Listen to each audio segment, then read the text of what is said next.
esoteric study group of Freemason whose purpose is of sharing knowledge of mystery schools and debunking misconceptions about Freemasonry. You're here with Mike and Ron.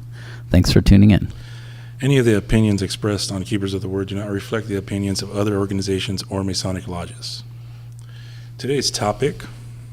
In the past, we were asked to cover an episode on ghosts and paranormal energies, and are happy to say that we have delivered as promised. Today, we have joining us our two men who have extensive knowledge in the paranormal. We have author of Haunted by History, Craig Owens, with us today to talk about his book and experiences with the paranormal. We also have Paul Griffith, who is also a ghost hunter and a Reiki master. Let's start off with Paul. Let's talk about Reiki. Please, I don't know nothing about it. Right. I'm asking. A lot of people don't. Well, the word Reiki itself, Rei is, it can mean, there's no direct translation from Japanese to English, so it's commonly known as Rei is spiritual or universal. Spiritual universal, and Ki is known as energy, as you probably have heard that in martial art and stuff. So Reiki is a Japanese, it's a healing technique, Japanese healing technique to help work stress out of the body, create relaxation, balance the chakras. So I mean, it's been around a long time. It's not a new age healing art. It's been around since the early 1900s. There were through some research, I found that Reiki actually started probably around 1914. There was an instructor prior to the instructor that we carry the lineage from, and so the instructor that I carry the lineage under, his name was Mikawa Sui, and or Sui Sensei. So I'll try to give a brief history about him because it kind of gets long. But so Mikawa Sui was a Japanese man in Japan. I think close to, I don't know what exact city. I want to say was in Kyoto. But anyway, he in his early years he traveled to China and to Europe, and he studied medicine. He studied medicine and psychology, religion. And I think in around 1922, he was looking for a higher purpose in life. So he went seeking out a Zen master. And so the Zen master told him that he needed to go to this sacred mountain in Japan and go up there and fast for, I don't know if it was a month. It was a huge span of days. So anyway, he went to this I think it's called Kurama Yama, I think is the name of the mountain. So he went to this mountain and he did this fasting, and allegedly that's where he found his enlightenment and his style of Reiki. So he then went on to bring it back. He came back with this new enlightenment and this new way of healing spiritually, and he just went on. He went on to share that with people in Japan. There was a huge earthquake that went down there. I forget what year it was, but there was a lot of people that were injured, and he started taking people in and performing this energy healing on them, and people were very drawn to that. They didn't really quite understand how he was doing it, but that gives a little bit of history of Mikawa Sui and where it started in 1922. Wow. So can you talk about your experience about when you started in your lineage of Reiki and like the teachings that you were told about it and the concepts and practices and anything that you want to talk about? Yeah, when I got into Reiki, I was actually led to who's now a long time, for about 10 years. She's been my mentor, a long time friend, and at the time I was in the paranormal. I had started in the paranormal, and I came across someone who was a medium. And at the time I didn't know quite how I felt about the whole medium and the whole psychic thing. But I had about 3 different mediums tell me the same thing. They said, "Do you know you're sensitive?" And I said, "I really don't know what that means." And so they said, well, they started describing the different traits of a medium or an empath. I mean, not a medium, a sensitive or an empath. And I said, wow, that kind of lines up. I started reflecting back on life as a kid. And they said, yeah. So they started naming things, and I said, yeah, I feel that. I go through that, ups and downs, don't know why. So basically, sensitives are people that we're like magnets. We absorb everything around us, energy, which is people's emotions, the way people feel. They can be mad, sad, not feel very well. So we pick those things up. Sensitives tend not to want to be around big crowds of people because they get very worn out. So I said, okay, that's cool. So what do I do with it, And so he says, well, he goes, people that are sensitive typically get into healing arts or practices. I said, oh, cool. Like what? Like crystals? So at this time, he happened to mention Reiki. And I said, well, what's that? And so he described to me what it was. And he was also interested in learning it. So we ended up taking a class together. It was Western Reiki 1. And Western Reiki 1 differs from traditional Japanese Reiki in the sense that Western Reiki, you actually don't lay your hands on the client. You actually keep them about 2 or 3 inches away as you're scanning for blockages or issues in the meridians or the chakras, and then you help clear them. And in traditional Japanese Reiki, you actually lay your hands on the client. Here in the West, I typically like to use the Western, because a lot of people don't want their, your hands on them, and if you're dealing with women. So anyway, I continued my journey. I took the Reiki 1 class, and I felt like it was a void in my life. It answered so many questions of things that I grew up not really understanding, and it kind of set my purpose in life and what I wanted to do, and that was to give back to people with this new healing art that I came across. Is my way of giving back. So for the past 10 years, that's what I've been doing. I've been a practitioner. I attained the level of Reiki Master. These are all titles, but each title, you're learning new tools. So I ended up, deciding to do that. I decided to go on and just help people. That's cool, man. In any of your instances of performing Reiki, have you come across any issues or things that just stood out to you that would be of the paranormal or something that wouldn't be natural? A couple of times. And I typically, like I was telling Ron, I typically don't really mix discussions about paranormal and Reiki because they're two different things. Yeah, well, things can happen though. Things can happen. There was a few sessions that I did do where I did have the receiver tell me that during the session they felt like pushing me away from them. And at that time I was probably about 5 years into Reiki, and I was out of state, in fact. And so when they shared this with me, I was a little bit, obviously I was taken back. I was like, huh? You felt what?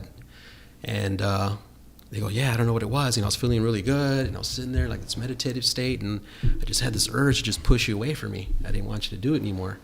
So I was like, I need to seek some guidance. So I reached out to my Reiki master and I said, hey, it's the first time I've experienced this, but I was giving Reiki to a good friend of mine. And, he was having a lot of activity in his house at the time as well. So the first thing she tells me, she says, it's probably an attachment, a spirit attachment. And I said, well, okay, what do about that? She says, yeah, it's common. She says it's common, and it's probably it's becoming more and more common.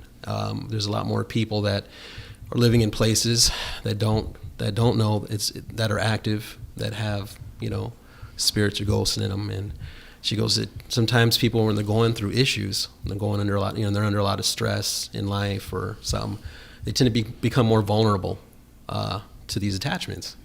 So I didn't want to get too into depth of that. I said, well, that's kind of out of the realm. I said, okay, so what do we do? So that was a whole nother discussion that we got into later as I got into the advanced part of Reiki, but it's not something that is practiced when it has to do with spirit attachments and all. But what tends to happen is that obviously if there's a spirit attachment and you're trying to heal them and trying to help them, it doesn't want you to do that. Counterproductive. Yeah, so it kind of takes on that action of trying to get you away.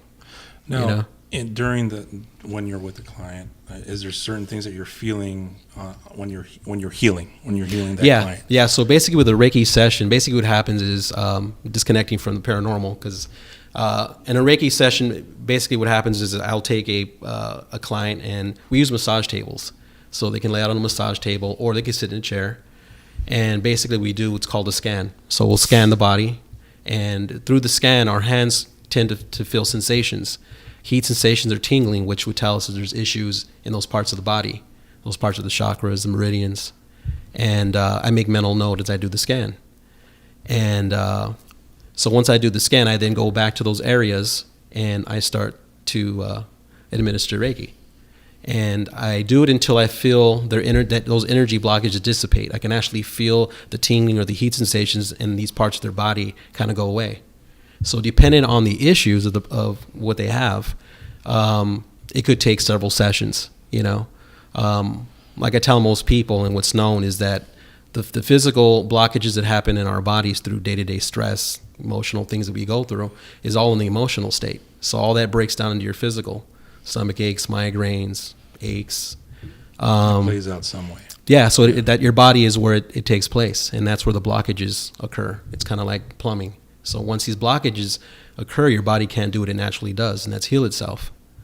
So that's, Reiki, acupuncture, all these different Eastern modalities, that's what a lot of them are designed to do, is to help clear these areas of your body so your body can do what it's supposed to do. And so in Reiki, that's pretty much what the goal is. Wow, that's interesting. You got any more questions for him?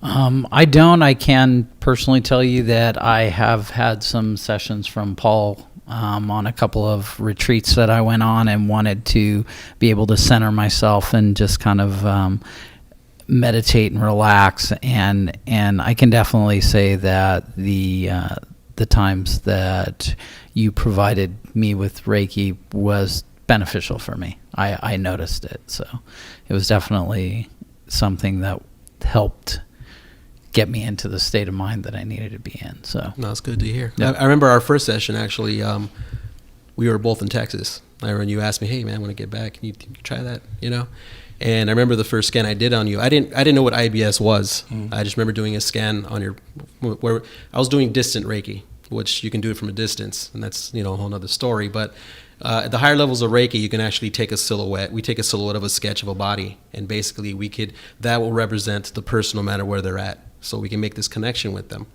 And that's what I did with Ron. So I did this full body scan, and I remember picking up some blockages in his lower abdomen area. And so I did share that with them. I didn't know what it was, but I told him that, you have a blockage there. And so I went ahead and, administered Reiki after I did the scan. And so I asked him, I said, hey man, do you have any issues in your lower abdomen? And he came back and said, oh, I have IBS. And I said, what is that?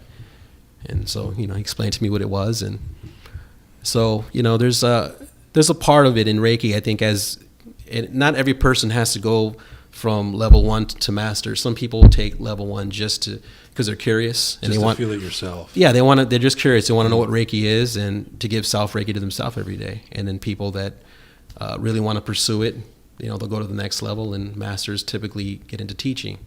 And at master's levels, you can actually attune other people, which is like transferring energy to others, opening them up so they can provide Reiki treatment and practice as well. So that was our first encounter with Reiki.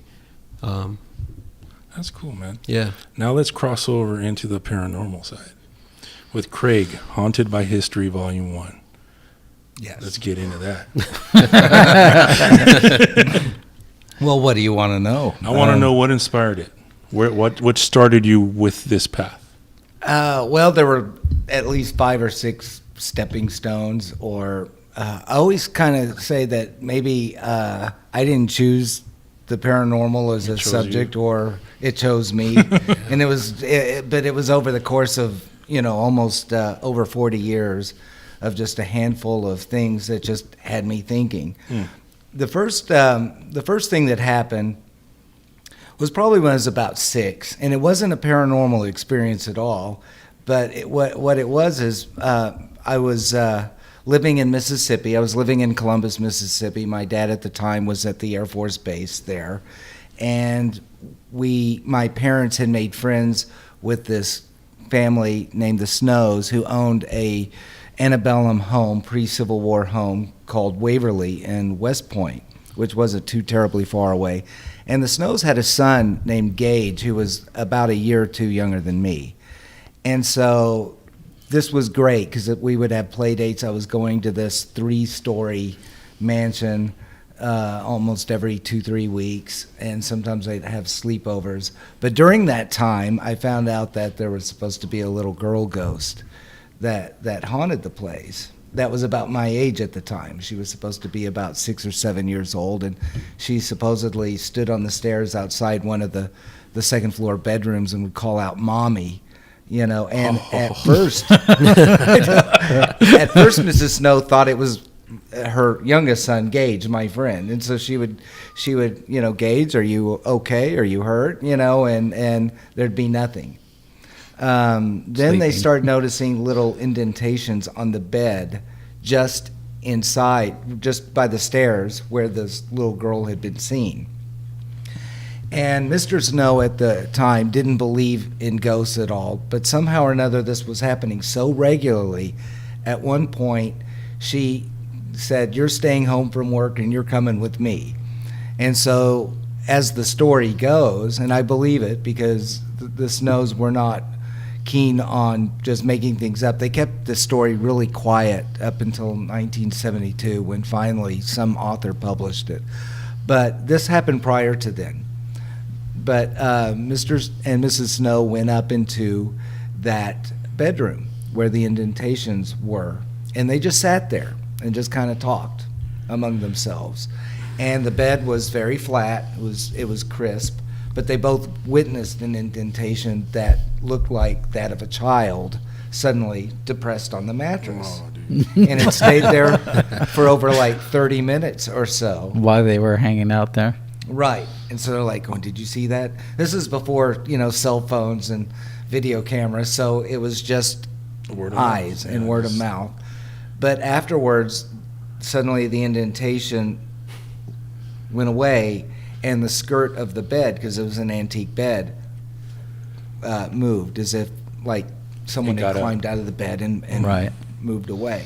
That made Mr. Snow a believer. Now, when I heard this, you would think I'd be scared, but no. You wanted to see I wanted to You see wanted the to ghost. Show me. So, and I must have driven them crazy, you know, asking, "Have you seen the ghost lately? Have you seen the ghost lately?" And I had heard rumor that one of the parlors, the downstairs, they only had one parlor, but it was a downstairs parlor where they used to lay out the dead before burial. One of the corners in the heat of summer was ice cold. So I was constantly going to all the corners, you know, and checking them out and asking Mr. Snow, "Does this feel a little cooler to you?" I did sleep over a couple of times. I don't recall ever meeting the ghost. Darn it, you know, I wanted to. But I did learn 2 things from the Snows. And one is not to be afraid of ghosts. And second, don't break any antique furniture. Be scared more of that than of anything supernatural. So that was the first step. But that was a perfect melding together of history and the paranormal. And I wasn't one of those people that had paranormal experiences a whole heck of a lot. In fact, when the first real one hit, I was 20 years old and living in a 1970s fully furnished efficiency in Odessa, Texas, in West Texas. Yeah. You would think that would be the last place for a haunting, right?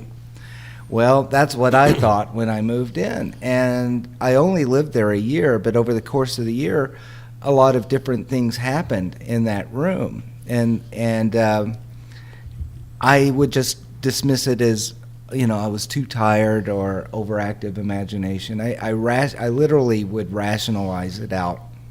But there were, the first thing that happened, and it happened almost immediately after I moved in, is I was 20 years old, so I had built this life-size dummy of Ronald Reagan. This was during the Reagan years.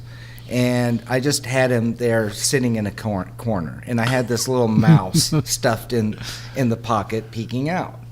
And I was working late at night at a television station at the time as a videotape operator. So, and then going to school, college, you know, in the morning. So I was tired an awful lot of the time. Yeah. So, but when I would come home from work about 6, 7 in the morning, that mouse would be on the floor, but it wouldn't be just at the floor at the feet of this dummy. It would be like about 4 or 5 feet away. I think it got thrown out of the Right. pocket. And the first couple of times I didn't think any of it. I thought maybe the neighbors below were blasting their music real loud, and it was just everything's vibrating. So I would just put it back. But then when it started happening on the 4th or 5th day, I started getting suspicious. I poke it real deep in the pocket. Next morning it's on the floor again. And then finally, when I had a day off, what I did is I did my own little paranormal experiment, 1986 style or 87 style. And that's where I placed it in the pocket, and I got this yardstick. And all I did was try to tap it to see how much force it would take to dislodge that mouse from the pocket. And I mean, I had to whack it really hard, and it never really could dislodge it very well. But then the second part, so I kind of gave up on that and said, well, I don't think a vibrating stereo and blaring heavy metal music from down below is going to do this. So the next step is, how does it get from here to about 3-4 feet away? And when I would drop the mouse, I mean, it just went plop right at the feet. It didn't bounce, didn't roll, didn't do anything. So after about 15-20 minutes, I did get it once to kind of go 3-4 feet. But I mean, it was like this samurai spin and force. I mean, it was unnatural. Not a mouse that would just drop. It had to, you had to put a certain spin on it a certain way, and it had to land on its certain ear in order to roll. So I kind of gave up on it, and wouldn't you know it, that day after I did the experiment, it never happened again. For the rest of the year that I lived there, that mouse stayed in position. Then the next thing that happened was like 3-4 months later. It was a tapping on the shoulder while I was standing at the kitchen area. I'm alone in my place, yet it's so real to me that I literally turned around and then, what are you doing? There's no one here. Why did I even think that to turn around? And so I dismissed that as, my overactive imagination and go, I got to go to bed. I'm tired. And then around the summer, there was this blast of hot air that hit me as I was trying to make the bed. I think of it every time I make the bed, so I don't make the beds too much anymore. But it spooked me so badly because I could hear the sound as well as feel the hot breath. And then the last thing that happened, and you'd think that this would be obvious enough, but I was getting ready for school one morning, and I was sitting there putting on my shoes, and the radio dial changed about a quarter of a turn to another station. And that bugged me. I did immediately grab my books, leave the door, made some kind of sarcastic remark to whatever might be there to do the dishes while I'm gone. And I stayed at my grandparents' house until like 10 o'clock. Wouldn't tell them what's going on. And they go, well, Craig, don't you think you ought to go home yet? Do you think you got to go home? I go, yeah. So I kind of opened the door. The dishes were still a mess. And I forgot all about it. I moved out, but I did meet the guy that moved in right after me. And the first thing out of his mouth was, is this place haunted? And my answer was no, because I had just kind of written everything off as me. Then he started talking about the tapping on the shoulder while standing in the kitchen area and the burst of hot air on the back of his neck while he was trying to make the bed. And I went, oh, man, that happened to me, too. And I'm like, maybe it was. let me tell you about the mouse. So I told him about the mouse, and I told him about the radio station dial. He told me, he said, if this doesn't stop, I'm moving out. And so I went, well, I lived there a year. It wasn't that bad. Most days, nothing happened at all. So I thought I'd check on him in like a month, 2 months. That dude had already moved out. No one was staying in that place, and they turned it into a storage unit, and I don't think it's ever been rented out before. Now, the only thing I had heard about the place was that it used to be a rec room. It used to be a pool room, in the 70s. So, Odessa's a rough town, and this was West Odessa, which is rougher than East Odessa. Some bully's energy was still there. It could be, but that was one. That was the second one. The third one, it happened. I was working at Warner Brothers, and I was a script PA, and this was in 1999. And I had been on several shows that used the very first 1929 built soundstage on the Warner Brothers lot. It's literally right across the street from Clint Eastwood's bungalow, and in what I call the Bel Air part of Warner Brothers. And so, one night, it wasn't even late.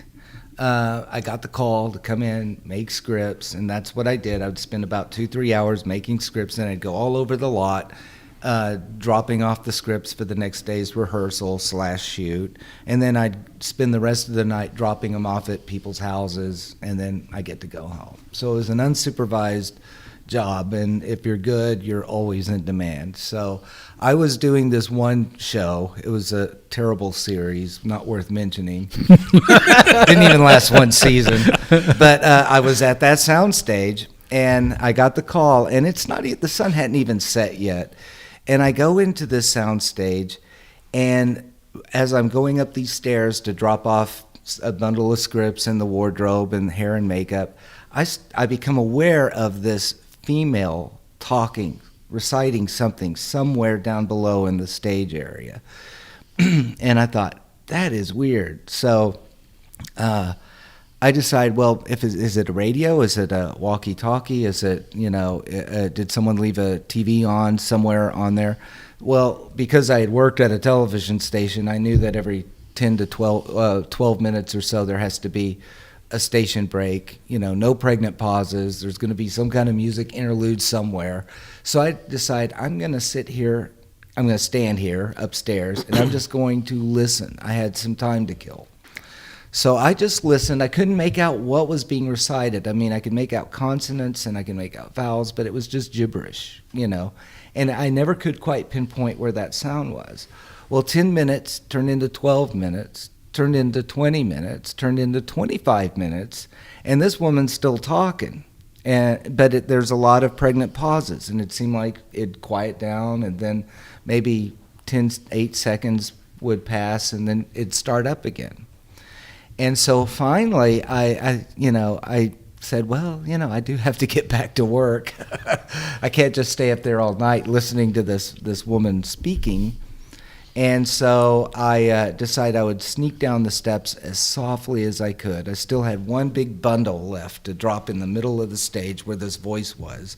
And I'd already made up my mind that I would do a walkthrough through the whole place before I left anyway, just in case, even though I'd already ruled out radio and television and all that.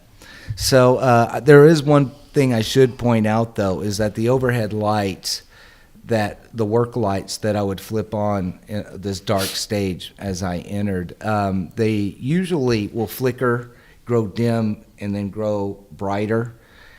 That night was the only night where the lights never fully went on, and it was constantly strobing and flickering overhead. So it had this kind of Steven Spielberg poltergeist film thing going on. Gotcha. And electromagnetic. So, yeah, it wasn't helping anything. Let's put it that way. You've got a woman sitting there reciting something somewhere on the stage, and you've got these lights going nuts, and I'm just standing in this old part of the soundstage looking down at the stage. So I start sneaking down these stairs, and I'm like halfway, still here, 3/4, I still hear her. I get down to that bottom step, she's quiet. There's no more voice. So I went ahead and went on the stage, flickering lights and everything, dropped off the scripts.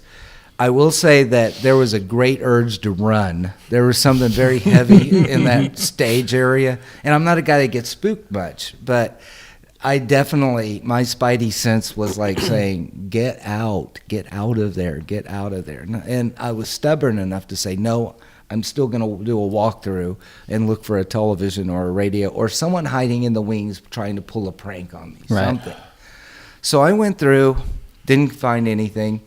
Now here's the catch. As I'm walking, and I have a long way to walk to the front door where I came in, I became aware of women's heels walking behind me about 20, 25 feet. Followed by, and this was accompanied by the sound of like dress fabric, like someone Dragging wearing a on the dress, stage. as well as the clap, clap, clap. And I noticed it, and I thought, aha, well, I'm gonna turn around real quick and catch whoever it is. There's still a part of me that's thinking someone's pulling a prank on me. So, I suddenly stop and do like a Wyatt Earp gunslinger turnaround, Exactly. No one's there. But what's weird is that the footsteps they weren't walking in sync with mine, but they didn't stop when I stopped either. It was like a flutter or a stutter step, and then it stopped. And so suddenly I'm like very quiet, and I'm like going, that's interesting. It wasn't in sync with me stopping. So I turned around and started walking again, and there were no footsteps for about 4 or 5 of my footsteps. And then it started up again. So it let me walk a little, and then it resumed.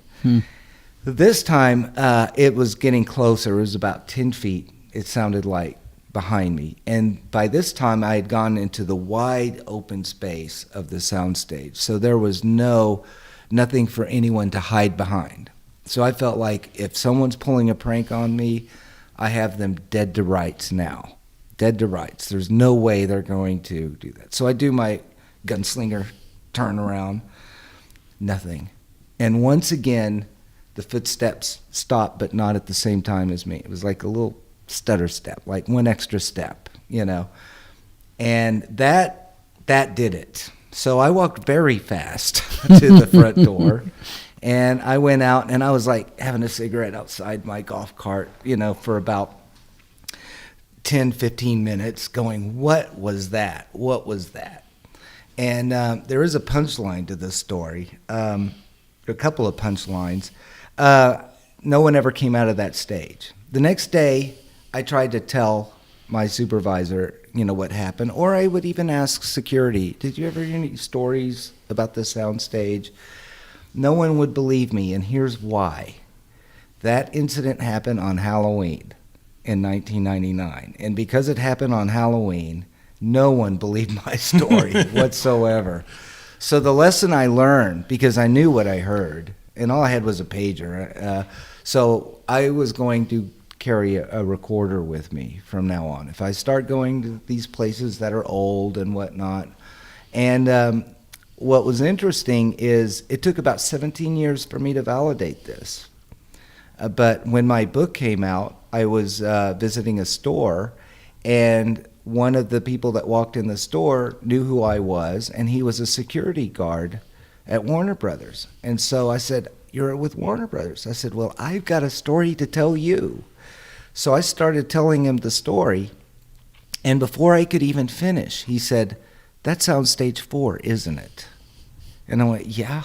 And it's like, "Oh yeah, you're not alone. Other people have heard a woman, and some have even seen her on that stage." And supposedly he told me that there was a male ghost that had also been seen now or heard. And I've never seen or heard the male, but I certainly heard the female. So right. I was like, thank you. Finally, someone corroborated what I had experienced there. So that was one stepping stone. Then we'll get to the last, what started the book initially. It's fairly quick, but I decided I was going to do a photo shoot, a 1920s themed photo shoot. And I needed a place that had good bones, good architectural bones to do this in. So I thought the best place to do that would be a hotel that had a photography policy in place that would allow me to do this. So I started looking at all these different hotels in Southern California, and I decided on the Mission Inn in Riverside because it had a little bit of everything. Yeah, it was beautiful. Gothic, it was Spanish colonial, it's got a little bit of Japanese style. You can do any kind of fantasy thing to some degree there. So I chose it, but in looking at all of these hotels, they all were supposedly haunted. And I thought, well, just in case, I'm taking my recorders, with me this time. But I wasn't there to ghost hunt. I was just there to shoot. And I'd hired one model, and I had a small little bankroll saved up. So I rented a really expensive suite on the top floor, and that's where I was going to stay, but that's also where we're going to shoot. And the model had a room directly below mine. And so we were going to stay there about 3-4 days. And this was during the recession, so the Great Recession. So this was 2009 in August in Riverside. Mm-hmm. No one was at the Mission Inn. We almost had the whole hotel to ourselves. And what ended up happening, when we checked in, nothing really happened the first night. We shot till about 4 or 5 in the morning. I was exhausted. She went down to her room, and I just crashed, clothing and all, on the bed. Next morning, I go run an errand to the bank. It's about 12 o'clock noon, a little after that, and it was already 110 degrees. I remember that. It was baking hot. So I go into the room. The model's still asleep downstairs. I'm not going to disturb her. But when I opened the door to my suite, I thought I heard someone moving toiletry items around in the bathroom. So I thought it was housekeeping. So I called out, "Hello, I'm here." No sound. So I went into the bathroom. No one's there. Nothing looked like it had been disturbed. So I thought, it's me. I'm crazy from the heat. Always rationalizing. Right. That seemed to be my modus operandi. Everything but ghosts, So I get on my computer, and I'm starting to just send emails out. And the suite that I had taken was 417. It's called the Carrie Jacobs Bond Suite. And it's on 2 levels. The main level has the den and the bed, but there's these little weird stairs that go up to a loft that is a very narrow space, but it overlooks the bed. And it was in that loft area that the noises started breaking out again. And the first sound sounded like metal coins dropping one by one on a wooden desk of some sort. Okay. So I was trying to ignore it and continued sending my emails. I wasn't ready to declare it haunted yet, I thought, that's weird. I wonder what that could be. Da-da-da-da-da, still typing. Then I heard the clacking of women's heels again, only this time it sounded like it was walking across that upstairs landing and heading to the stairs right behind me. That's when it was like, aha, no, there's something here. So I typed in, I think I've got a ghost, got to investigate, more later, send. Grabbed my recorders. I went up to the second floor, and I made sure everything was quiet. I made sure no one was around, and only the air conditioner was going. And I spent 10 minutes for the very first time in my life actually doing an EVP session, which is electronic voice phenomena, or ghost voices that you don't hear with your ears, but somehow or another the frequencies can sometimes be picked up on a small recorder. I had a good quality recorder. It wasn't one of the cheap ones. And I spent the next 10 minutes really listening and trying to see if I could hear anything with my own ears. Never heard anything. But when I played back that recorder, there was a female voice on it. And that I started to lose interest in the photo shoot and started getting much more interested in the ghosts and what was going on. Eventually, I was able to make out what some of it was saying. And literally, when I had asked, "Do you want to come closer to me so we could talk?" the female voice said, "Sure, I would love that." And then she said something I can't hear. And then she said, "I want to go home." I didn't know that until I had gotten home and could hear it on quality speakers, what the voice said. It was very faint. But 2 nights later, on my last night at the Mission Inn on the photo shoot, that one changed. That was the biggest. I had seen my first apparition. And I had switched from one suite to another. And I was in the Alhambra Mirador suite, which was this huge suite.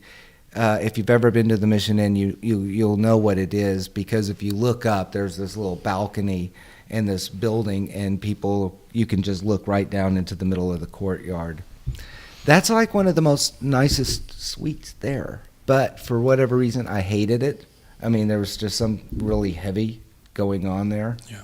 Sure enough, at midnight, I got a phone call. I excused myself. I went, took the phone call, came back in, and as I was coming in, something had caught my eye in this open mouth tunnel to my left. So I'm looking, and I'm trying to figure out what it is that caught my eye, and I wasn't seeing anything that to me looked like a ghost or something that I was. It didn't look like anything out of the Ghostbusters movie or anything, But there was this weird shadow that looked like it was kind of leaning over around a corner, kind of looking at me, but it wasn't clearly defined as a human. It looked human-like, but it was kind of blotchy, almost like it's wearing a robe of some kind or some kind of friar's habit with the hood.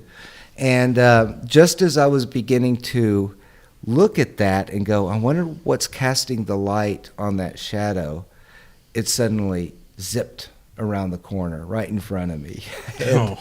And I was a deer in headlights.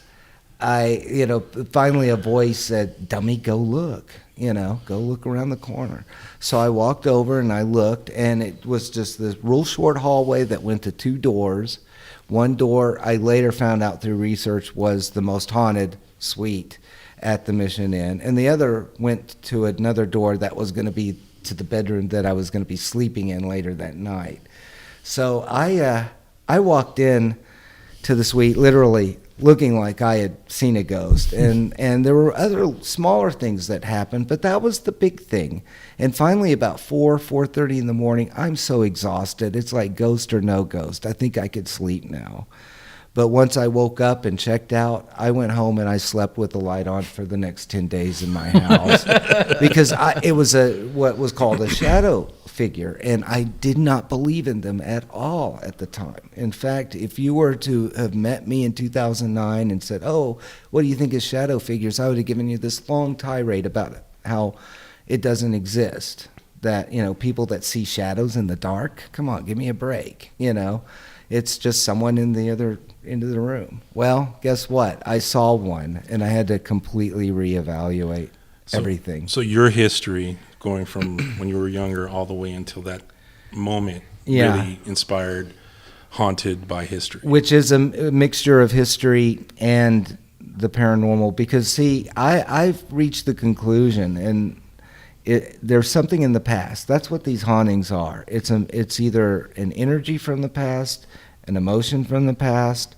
or maybe the soul of someone. That, of course, that's energy. That's energy. It's all energy. As well as emotion is energy too. It's something from the past that is in the present. It's coexisting in the present. So there's a lot of stories out there. The first thing that I wanted to know about the Carrie Jacobs Bond Suite is, why did I get a woman's voice in that room? And when I did the research, I found out what the purpose of that room was when it opened in 1929. It was a woman's recreation room. So it probably wasn't even a guest room until the 80s. That makes sense now. I caught a woman's voice in that room. And I started looking at a lot of these different stories, and you will hear about a certain place, like they'll say, oh, a prostitute died, committed suicide, or right. And it was murdered, or a murder took place in 1947 or in the 40s. Well, I wanted to know if that's true. So unlike a lot of paranormal books, what I did is I actually really went in depth into the histories. And I found that not only historians had made mistakes through the years on the history, but also a lot of the paranormal stuff didn't make any sense. There were like Greek myths, sort of, to try to explain. So this is how you were separating the real from the fake. Exactly. Okay. I'm not necessarily saying these places aren't haunted, but certain stories, backstories don't match up. It's like people are trying to pin a personality to a ghost. So they come up with this backstory. It could be a psychic coming up with it. It could be just a storyteller. It could be a paranormal investigator that's just trying to drum up business, on their ghost tours or whatnot. But the stories didn't match up or didn't have actual history. The stories didn't match up historically at all. Okay. And some of them are really are more convoluted than others. So it was quite a shock. So that's why I decided, well, I'm going to be kind of taking on some sacred cows with this book.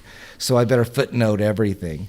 But one of the things that I did also is I wanted to see if these places were haunted myself firsthand. It's one thing to know the history. It's another thing to figure out when the ghost stories started, who started them, what year, and how did they change over the years. But I went back and I would rent all of the haunted rooms, and then I would bring models in and stage them in various vintage attire in the rooms. And sometimes we would recreate some of these legends, or sometimes we'd recreate a historical event that literally took place in that area, if not in that room. And we'd see whether or not something unusual happened during the shoot. And in some cases, things did. And most of the time, however, I would say that a lot of the stuff we caught was right after the shoot. It's like we would shoot for about 5-6 hours in a haunted room, then we'd all leave and just leave recorders and mic everything, and then that's when you'd get voices. What did you guys use? Just record EVP recorders and anything else you would leave behind? Just usually regular digital recorders. I have about 3 different types. Yeah. I have a Tascam 4-track recorder, which I have a mic set up on it. It has condenser and dynamics. Just a little inexpensive digital one, which I've caught a lot of my stuff on. Zoom 4s. I got a Zoom, and various. I go for the high end. Do you ever use thermal cameras? I have not. I looked into purchasing one. There's a lot of devil in the details as to how to really operate them. So a lot of those that have the thermals, if they don't really know what they're doing, they will pick up what I call false positives. And that can be true of ovuluses, which are these little... No, the ovulus are computer-generated words from like a box. They're programmed from anywhere from 500 words to 20,000. And, somehow or another, a ghost is supposed to be able to go into a motherboard and go through all the circuitry, look at all the ones and O's in order to find the word water. Yeah, it's like the other devices. Manipulate it. I mean, you really have to have a degree, from a coders. Trade school. It also they screen radio waves. Stations. Those are ghost boxes that scan radio waves. See, these things are controversial to me, so I try to avoid them because they're notorious for producing false positives, and a lot of the ghost shows really use them a lot. And part of the reason why they do it is because they're so burned out they don't want to stay all night, right? And they don't want to listen to hours and hours and hours of just audio left alone in the room, so they can just do this. Get their stuff, be lights out at 12:30 and in an editing bay. And who's to say that, what they caught was incorrect or not? Right. I mean, most of the serious paranormal investigators will tell you that ghost boxes, stay away from it. It's for entertainment purposes. Every now and then something will come across that is hard to refute, but a lot of it's just junk. I mean, it's like a quick thrill. It really is for them, people that are thrill seeking and they want to hear something. Right. Because realistically, in an investigation, you can go hours. It's not what you see on TV. You can go for hours, 3 or 4 hours investigating. You may not hear anything at all until you go back and do audio review, and you're like, oh shit, I heard something. A clear voice. But most of those, those devices, it's just scanning radio waves, and you're like, what's my name?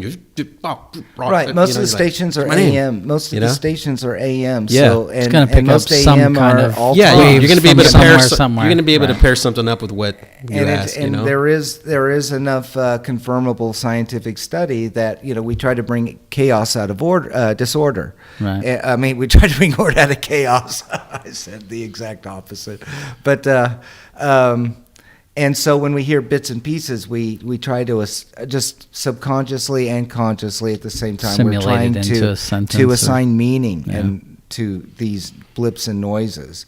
And sometimes when you get them back to back, it will sound like it's forming a word or even a sentence. However, I will say that there seems to be some exceptions to the rules where something will come through that's loud and clear, but those are very rare, and even then I'm not sure that should be admissible as proof that they work, because most of the stuff, we're talking like maybe 98-99% of every noise that comes from that is just what it is, noise. And you can get that in normal audio recording as well. There's stuff that we've bounced back and forth with each other. You'll say, check your audio at this time, so let me see what you've heard. Yeah. And, we both can't come to conclusions, so we just toss it. Instead of saying, did you hear that whisper? And being suggestive. Yeah. Typically, that's typically what we do. I mean, the other thing that I've noticed, too, in recording is sometimes, especially with Craig, when we met 10 years ago, we recorded at the Aztec Hotel in Monrovia.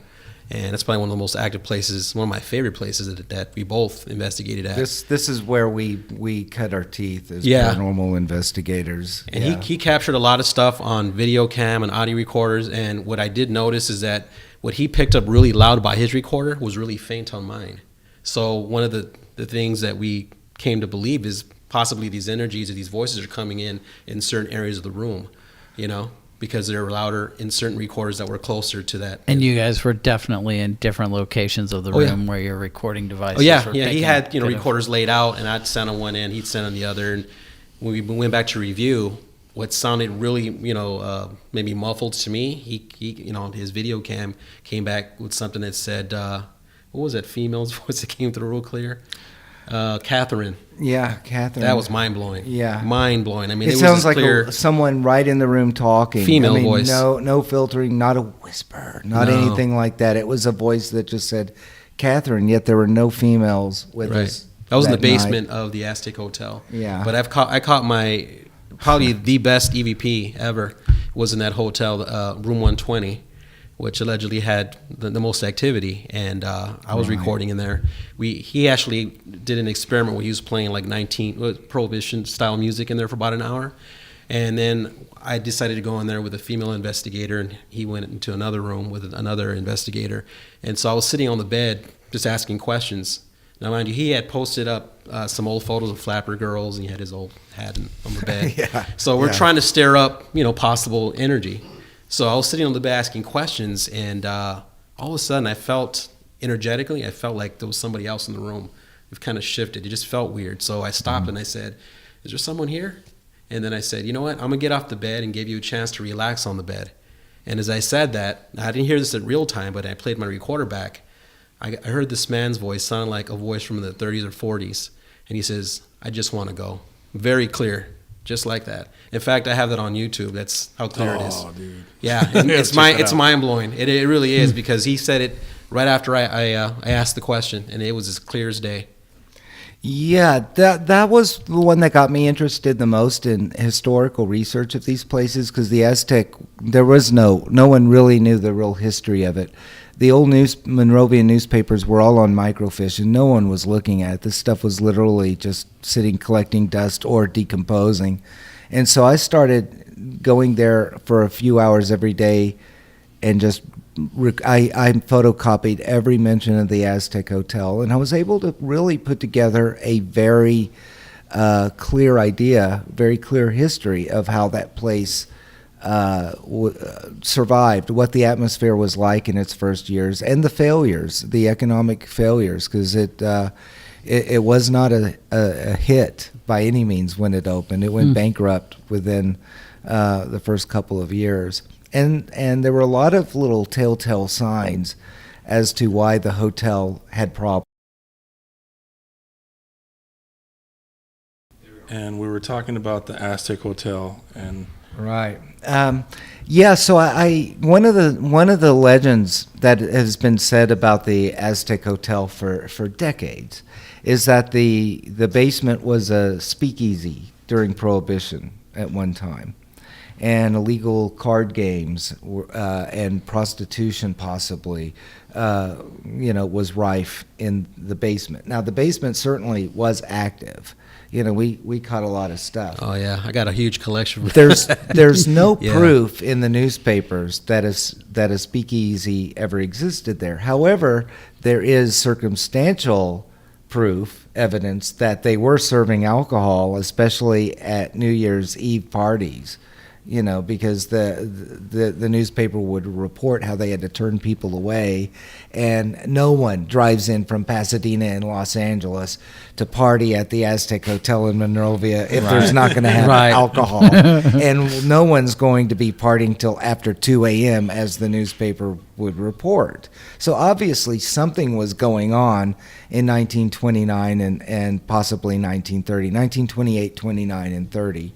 By 1932, 1933, it had pretty much stopped making the news whatsoever. So it had gone downhill so fast with the coming of the Great Depression, and they had split Route 66 into two. So most of the travelers along Route 66 were going along Huntington Drive and not Foothill Boulevard. So it was dying off. They had already closed off their restaurants, and everything was just kind of fading away. That's also a good time for them to have had an illegal speakeasy, because you don't want a place that's going to attract a lot of attention. True. So this is kind of the window of when one would be. But I will tell you this. One of the nights I believe we were down there, there was only like 3 of us down in the basement. And while one's talking, what I decided to do, and this was the smartest thing to do, and I try to do it whenever possible, is bring multiple recorders. And if you're in a sizable space, put them everywhere, in every room, as well as carry one on you. And that way, if you hear a sound on one recorder, you have other recorders that you can listen to. And sometimes you can say, okay, that's an outside noise, because one recorder will catch it. But oftentimes, it will also tell you kind of where the area where this voice or sound came from. Well, I had a recorder in the old boiler room, and it took me a while to listen to it. It was a very deep male voice came through, and because I'm not a poker player, I couldn't make out what it was saying, but it sounded like one set of deuces. So I looked it up. One set of deuces? What is that? And it was an opening to a poker hand. And I went, maybe there is some truth to the speakeasy or the illegal card games when you get something like that. Now that's where where EVPs make sense, is when it does tie into a legend, or it does tie into a The dots connect. or they're using archaic language. Just a few months ago, I led a paranormal investigation at the Pierpont Inn in Ventura, California. And we were given access to this 1950s era building that supposedly was haunted. And one of the owners had lived in this building for a while. And I'd heard about the stories about being haunted, but again, it's like, I'm not impressed unless I catch something. Right. Well, I wasn't there, but 3 people were, and they all had their recorders going. And they were talking about this former owner. And suddenly they got this whispered female voice saying, yap, yap, yap. And it's loud and clear. When they let me hear it, I was like, that's what it sounds like to me, yap, yap, yap. And we started laughing, because who uses yap, yap, yap anymore? Whenever people are talking or over talking, they go blah, blah, blah, yada, yada, yada. But no one uses yap, yap, yap. That's an archaic expression. Yeah. So a lot of times, my next step would be, let's look up when yap, yap, yap was, kind of Most prominent. And my guess, I haven't done that particularly yet, because it's still a relatively fresh EVP. But I was doing a photo shoot at Death Valley Junction, the Amargosa Opera House, and there was clear as a bell, a voice, and it's traveling very fast. So it's almost like pinging, loud and fades, like it is zooming through the room. Very strange. But I had one of my models dressed as kind of a prostitute in there because there was a story of prostitution. Mm-hmm. Suddenly this voice says really clear, "Putain," and it just zooms right through the room. And I went, "Putain?" So I looked it up, and I mean, I knew what the other variation meant. Yeah. Okay, I knew what the other I'm from Texas. I know what the other variation is, but I wanted to look up the history, and the word "putain" itself dates to around the Civil War, and it originated in kind of the New Orleans area. And yes, it is kind of a ruinization of French, but it means prostitute. That's what the original meaning for putain was. And I'm trying very hard to pronounce that version of the word. Okay. So, but it's an archaic American, obviously the sound changed and so did the meaning. Not by much, but it changed a little bit. But I thought how interesting you had a prostitute, a model dressed as a prostitute wandering around the dormitories, which supposedly had prostitution, and then you had a voice calling out in French, archaic French, bastardized French, right, calling out a prostitute. Something that you couldn't have made up for a current time. Exactly. Based on an archaic terminology that was used. Yeah, I don't think that's something that comes over like a CB radio, right. And really that whole area is so remote because it's on the edge of Death Valley that we couldn't even get cell phone reception. There were no towers around. So these waves or audio waves that are, supposedly are covering the world and, from all different times and coming in. What are the odds of getting something that fits so well and kind of supports the history of the place? So you pretty much confirmed what's been going on there, in some type of theory. It adds support. Yes. It adds support to the historical narrative. Yes, the real historical narrative. You covered a lot of different hotels like Coronado, Alexandria, and a Mission Inn. Me personally, I've been to Alexandria several times. I used to go to parties back in the day there. Did you experience anything there? Yes. That's right in downtown LA. Yes. Historically, the Alexandria is my favorite. I mean, from a history point of view, that place is amazing, and most people don't even know the history. Yeah. But that was when the first part of the building opened in 1906. Then they added to it an annex in 1911.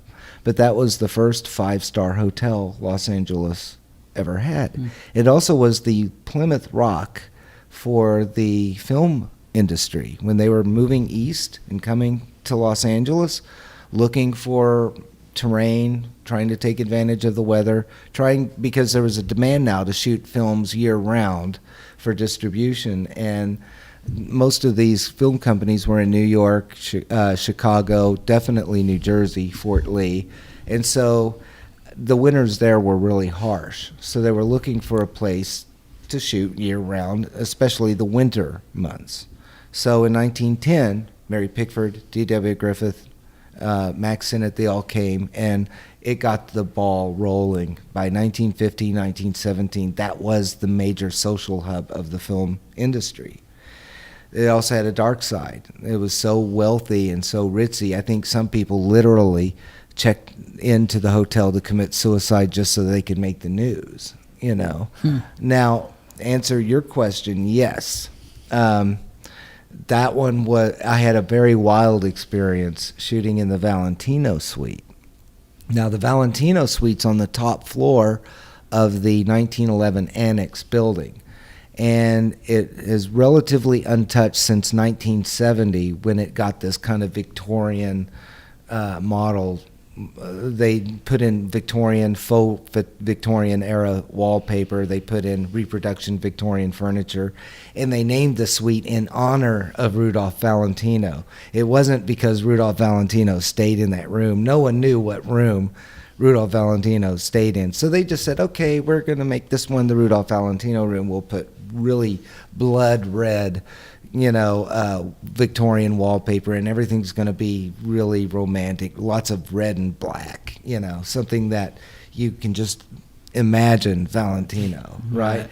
Directly below was the Charlie Chaplin suite. Well, Charlie Chaplin probably didn't stay there either, because when he would stay, he'd stay in different ones. Okay, I digress. Let's get back up to the Valentino suite.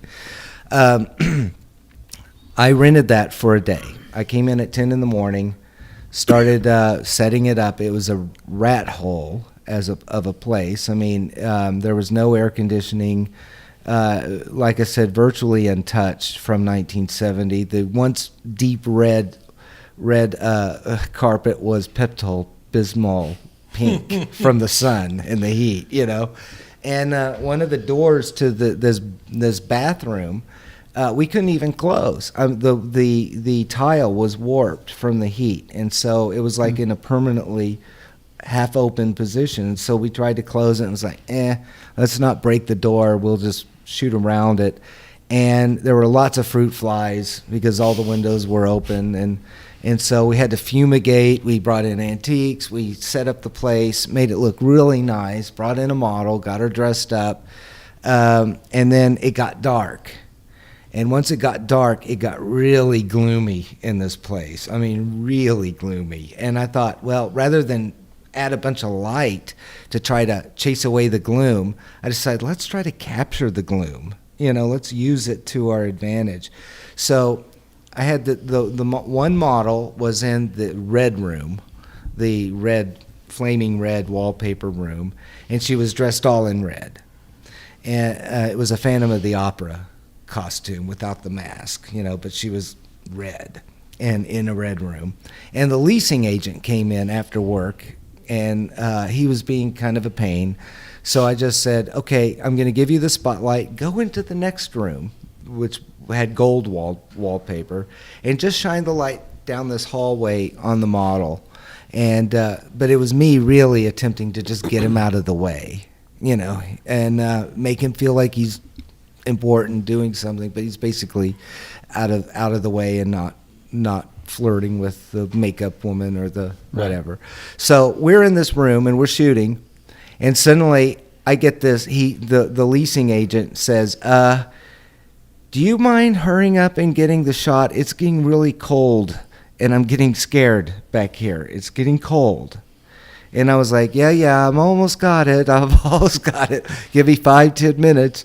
So about that time had passed, and suddenly, bam, really loud, that door that had been, I thought, permanently wedged open had slammed shut.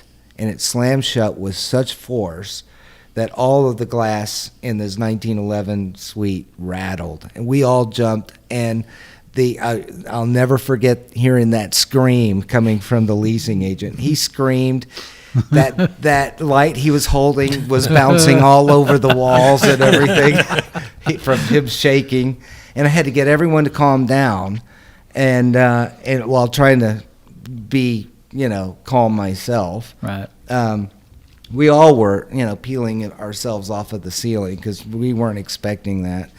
And once I got everyone kind of calmed down, we snapped the picture. Then we went back and investigated that bathroom. And, once again, I pushed that door open until it got stuck. And I got it stuck really well. And it took about 90% of my arm strength to unwedge it again. So that was not just a cross breeze draft. Besides, it was a windowless bathroom, and it wasn't part of the wind tunnel that was blowing through there. So that made us all believers that something was there. I mean, 7 of us were present, and none of us ever saw the door slam, but we heard it. And there was no way that the leasing agent could have done it from where his position was, because he was too far away. Plus the fact that no one screams like that. He was unless it's the real deal. Right. So yeah, that's my best story. But there that sounds pretty damn good too. But there have been other instances. I've spoken there's a new restaurant bar that opened. It's a recreation of a pre-prohibition The one bar. downstairs, right? The Wolves, yeah. And they've had me speak there a couple of times about the history of the Alexandria. It's really nice because, like, huge crowds turn out. I mean, I had a line of people almost to the last bookstore just waiting and I had to do 3 back-to-back presentations because people were genuinely interested in the ghost stories and the real history of the Alexandria. Right. But what's interesting is that the Wolves also is now having paranormal activity there. You stirred it up. You woke it up. Yeah. Wherever In fact, I'm going to walk you around here. oh yeah, we got to talk about this place. Definitely. This place has its own heart. I've had an experience here after our St. John's feast, which is coming up, by the way, on the 22nd.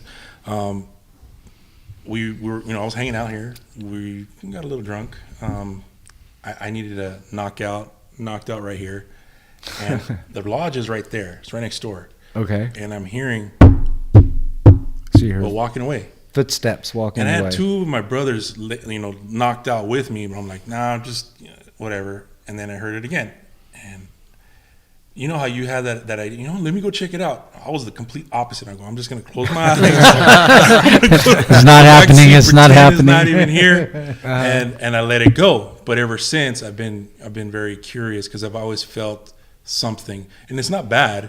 It's not like something malevolent or something you but I know that it's probably a brother, just hanging out. Most hauntings are not negative, and that's what I try to convey.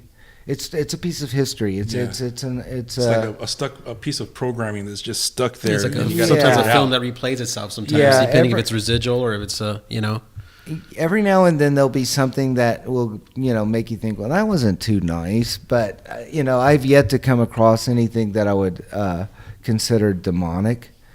I think And that... hopefully you don't.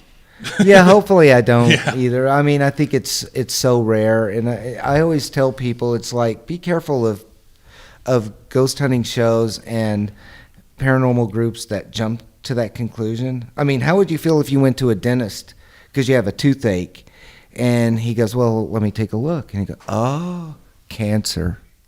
When it's really just a cavity, know?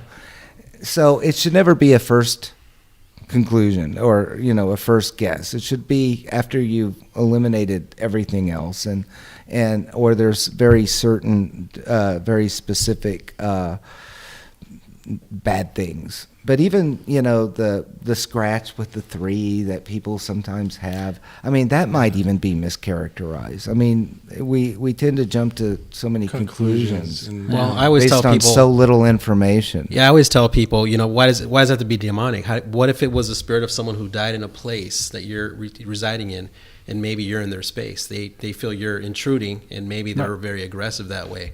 They're very physical. Like this is someone who they went. The scratch could have been from something like that. Just keeping your mind open about it because everyone always resorts to demonic.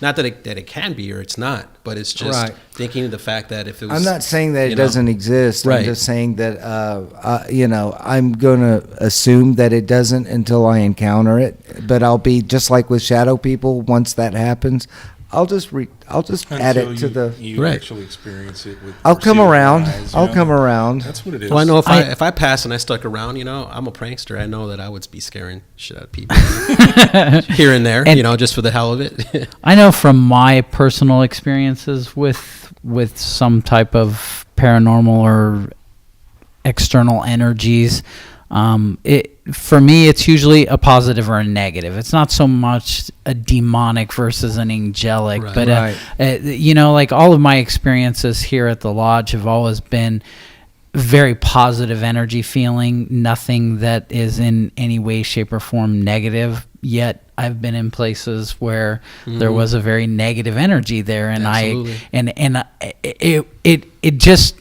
it caused me to be, you feel the difference, and it caused me to take a different stance, to be more guarded, to know that there's something there that's definitely not necessarily for my benefit, so I need to watch out and guard myself. I felt the same thing, same place. Yeah. Exactly. Yeah. Awesome. Well, this is the part where we got to wrap up. Thank you guys for being on the show. I appreciate it. Thank you for having us. Craig, where can we find your book? You can find the book on Amazon, You can also, if you want like a signed copy, you can go to my website, bizarrela.com, and that should do it. That's BIZARRELA.com, and you can also find me on Instagram as well. Awesome. What's your tag on Instagram? That would be bizarre_Los_Angeles. Angeles. Yeah. All right. And Paul, where can we find you? You can find me on Instagram at Team Griff if anyone's interested in finding out more information about Reiki. My longtime mentor, she teaches throughout the year classes, and like I said, I think we're going to start doing what we call Reiki shares or meetups for people that are interested and just kind of curious to find out more about it before getting involved in it. So people can reach out to me at Team Griff. Awesome. Yeah. Well, I just want to go over some closing remarks and Our shout outs. shout outs. Well, first of all, we have our St. John's Feast on the 22nd. It's going to be a nice production going on there. Hopefully you all can make it. SanPedroMasons.org, that's where you get your ticket under events. The Masonic Con's coming up in Esotericon? Masonic Con, and and then Masonic Con? Esoteric Gotcha. Con. Masonic Con coming up in South Pasadena, I believe in July. Yep. And then we have our own Esoteric Con here in September. So we got a lot going on. Keepersoftheword.net. That's where we have all our information. You can follow up with our episodes and check out our YouTube channel, subscribe, like, share, and we thank you for your support.